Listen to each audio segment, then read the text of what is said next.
Saudara, kata ukhuwah secara bahasa berarti persaudaraan. Kemudian secara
kelompok kami, sikap positifnya yaitu menghargai pendapat orang lain meski berbeda.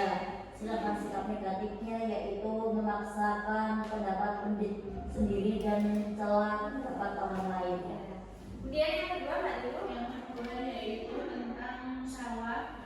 Contoh sikap positifnya yaitu memberi kesempatan yang sama dalam diskusi kelompok, dan contoh sikap negatifnya yaitu mengabaikan pendapat orang yang dianggap kurang mampu. sudah? Sudah. Oke. Kemudian kelompok 3.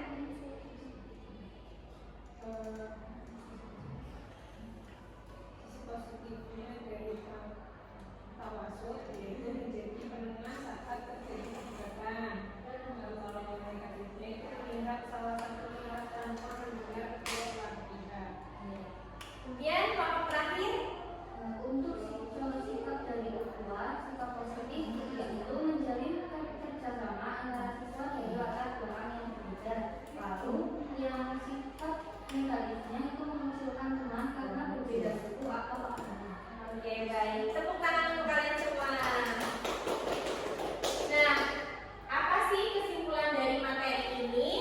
Kesimpulan dari materi ini yaitu Islam mengajarkan bahwa setiap manusia, apapun agamanya, memiliki hak untuk hidup damai, dihormati dan diberi kebebasan dalam menjalankan keyakinannya.